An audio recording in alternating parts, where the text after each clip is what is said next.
សួស្តីបងប្អូនទាំងអស់គ្នា Good morning ថ្ងៃនេះព្រឹកបងប្អូនជាងព្រឹកហ្នឹងខ្ញុំចង់មកជួបបងប្អូនបន្តិចយើងតែនិយាយគ្នាអំពីរឿងថាហេតុអីបានដោះយើងចិត្តទៅឈឺនៅពេលដែលយើងផ្លាច់ដោះអញ្ចឹងយើងអត់បាននិយាយរឿងហ្នឹងទេណាយើងតែនិយាយរឿងអំពីការដោះស្រាយបញ្ហាឈឺប៉ុន្តែយើងអត់ដែរនិយាយគ្នាថាហេតុអីបានវាឈឺដូចថាយើងឲ្យកូនយើងអញ្ចឹងធម្មតាអញ្ចឹងថារាល់ព្រឹករាល់ថ្ងៃរាល់ល្ងាចអញ្ចឹងគឺវាអត់មានបញ្ហាទេតែថ្ងៃណាមួយនោះយើងក៏ចាប់ផ្ដើមឡើងដោះហើយយើងក៏ចាប់ផ្ដើមឈឺហើយយើងក៏ឆ្ងល់ថាមកពីហេតុអីចឹងថ្ងៃហ្នឹងយើងមកបកស្រាយជួបគ្នាបន្តិចតួចរឿងថាហេតុអីបានវាឈឺតើមូលហេតុអីបានធ្វើឲ្យដោះយើងទៅជាឈឺតើមានប្រការណាខ្លះហើយតើរឿងណាខ្លះដែលយើងអាចទប់ស្កាត់បានរឿងខ្លះទៀតគឺយើងអាចទប់ស្កាត់បានគឺវាត្រូវតែឈឺអញ្ចឹងណាអញ្ចឹងបងប្អូនទាំងអស់គ្នា goal ខ្ញុំឆ្នាំនេះគឺខ្ញុំចង់ឲ្យខ្ញុំឡើងបានដល់ 10k subscriber អញ្ចឹងខ្ញុំសង្ឃឹមថាបងប្អូនទាំងអស់គ្នាដែលគាត់កំពុងតែតាមដានទស្សនាវីដេអូខ្ញុំហ្នឹងគឺគាត់ subscribe ទាំងអស់គ្នាណាបងប្អូនណានិយាយទៅគឺបងប្អូនប្រហែលជា 70% អញ្ចឹង7នាក់ក្នុងចំណោម10នាក់គឺគាត់អត់មាន subscribe ទេគឺគាត់គ្រាន់តែជាអ្នកចូលមើលហើយគាត់ក៏អត់បានដាក់សញ្ញាកណ្ដឹង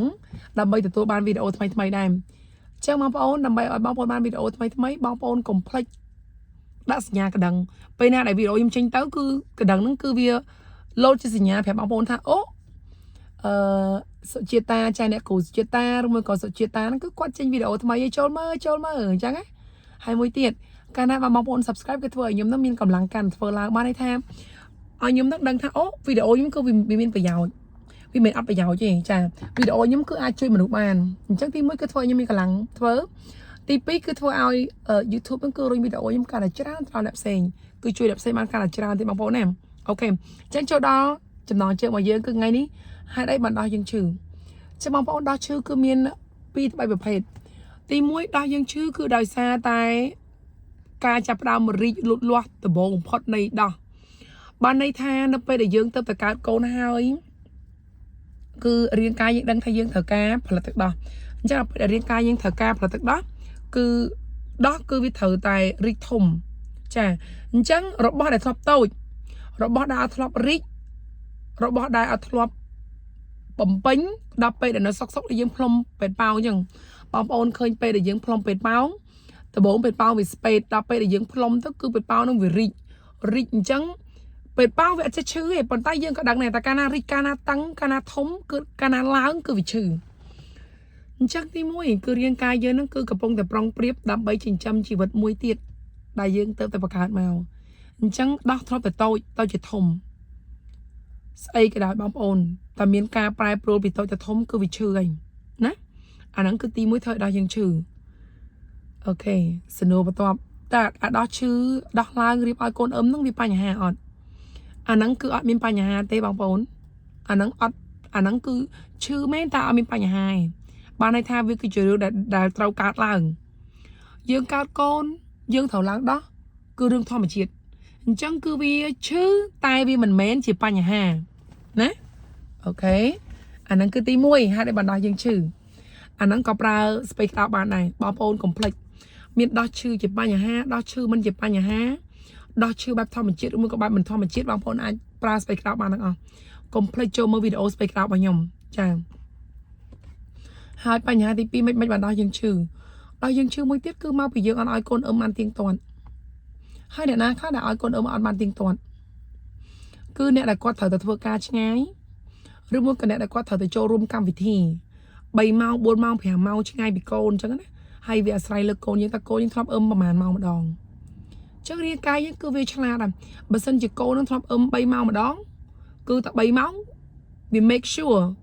គឺវាធ្វើកិច្ចការវាទៀងទាត់តែ3ម៉ោងគឺដោះហ្នឹងគឺត្រូវតែរីកបំពេញទឹកដោះ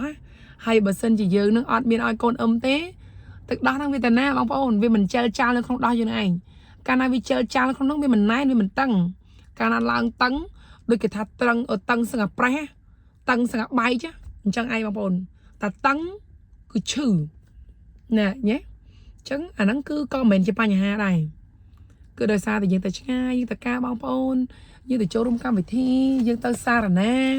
rồi mua cái dân tới sẽ ca xà lá ngay rồi mua cái dân thờ tới bờ chung mây trắng á mà ngày bây giờ ở con là ngày cứ đặt lang chưa được nhiều cũng chưa ngon nè ta nó có bên pa nhà đây ok là dân chỗ đó lại cả pa nhà mà đòn đó lang chưa để xa pa nhà cứ đời xa tại ca pra sầm liệt bằng pe thầm thờ ao tận nộp tăng pe tí mùi chà rất sai tăng pe nhá bởi dịch ạc sai ta hỏi tăng pe cha nè để thay những không bằng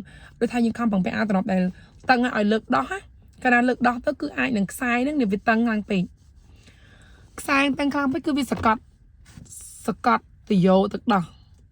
cho nó không đo cho nó cứ po bên đây thì vô bóng bóng thì vô đầm bay bằng hô tức đó pi bập phụp tức đó mà đo dớn có đôi chi bị đo dớn từ cồn dừng chân sao ta chia bập phụp thì vô tức chân cana dừng bé ao tăng pe ao từ nộp đi thì mùi thì pi cứ ao bằng excuse me bóng bóng hiện phơn chân bà xin chị bóng ôn pra ao tận nộp tấn pra ao băng tấn nó cứ chia pi giang này nhóm oi bóng ôn pra thế pe để bông bảo đo côn cứ mền pe để thầu cá đo cả bông sát rưu mới cái ao tận nộp tấn lực đo rưu mới cái thầu pe ao bằng hai sách ấy tê hay pe ao tận nộp cho pe ao băng nhá đấy nó ngay cứ non ba nhà hạ đã luôn bóng ônហើយដោះឡើងដោះឈឺបែបហ្នឹងគឺដោះមានបញ្ហាគឺឈឺខ្លាំងឈឺដល់លក្ខណៈអាលៀកទៅយកទឹកដោះទៀតអាហ្នឹងគឺបញ្ហាដែលយើងបង្កឡើងដោយខ្លួនឯងគឺការប្រើអាវតំណប់មានឆ្អឹងអាវតំណប់ដាក់មានឆ្អឹងឯងប៉ុន្តែគឺយើងតោងវាឲ្យតឹងហើយនឹងអាវប៉ឹងចឹងបងប្អូនបើសិនជាយើងប្រើរបស់ទាំង3ហ្នឹងគឺយើងនឹងសកត់ទៅយកទឹកដោះ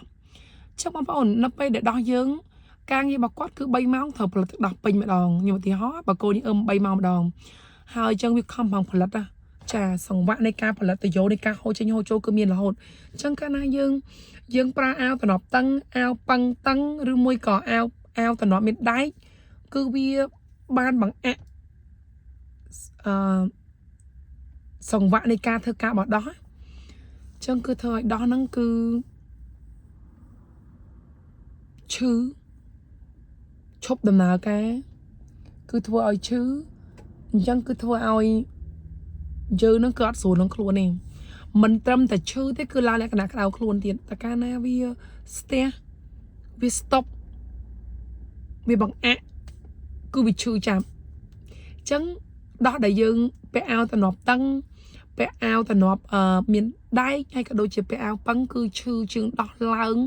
តាមដំណើរធម្មជាតិរបស់វារៀបកាត់កូនឡើងដោះអត់ឈឺដូចកមាសដោះឯងអត់ឈឺដូចសកត់សរសៃទឹកដោះឯងវាគ្រាន់តែឡើងប៉ោងដោះឈឺនៅពេលដែលយើងទៅឆ្ងាយពីកូនបានឲ្យកូនទឹកដោះណែនវិញហ្នឹងក៏វាអត់ឈឺដូចយើងកមាសគេហៅថាខ្មែរហៅកមាសសរសៃទឹកដោះហ្នឹងហើយពេទ្យខ្មែរយើងគេហៅអាលៀកចាហ្នឹងហើយគឺអាលៀកចឹងបងប្អូន3យ៉ាងហ្នឹងឯងដែលធ្វើឲ្យបងប្អូនឈឺដោះហើយខ្ញុំបញ្ជាក់ទៀតមិនថាយ៉ាងមួយណាទេគឺអាចប្រើស្ពៃក្តោបបានទាំងអស់ចូលមកវីដេអូស្ពៃក្តោបខ្ញុំចាដាក់ឈ្មោះខ្ញុំទៅចុចលើឈ្មោះខ្ញុំឲ្យមើលវីដេអូឆាទៅហើយគឺឃើញហ្នឹងអូទៅខោឲ្យគេអាហ្នឹងគឺខ្ញុំធ្វើតាំងពីឆ្នាំមុនមកចឹងបងប្អូនខ្ញុំសង្ឃឹមថាវីដេអូនេះអាចជួយបងប្អូនឲ្យដឹងថាហេតុអីបានវាឈឺជួនកាលយើងភ័យឈឺហើយជួយឲ្យបងប្អូនដឹងថាហេតុផលអីដែលឈឺអញ្ចឹងគឺធ្វើឲ្យបងប្អូនទី1គឺបាត់ភ័យទី2គឺធ្វើឲ្យបងប្អូនអាចបកាបានបកាក៏មកវាឈឺចាចឹងថ្ងៃនៅវីដេអូនោះមានប៉ុណ្្នឹងហើយបងប្អូនកុំភ្លេចណាបងប្អូនណាកុំភ្លេច subscribe ចាអរគុណយើងជួបគ្នានៅវីដេអូក្រោយទៀតចាអរគុណ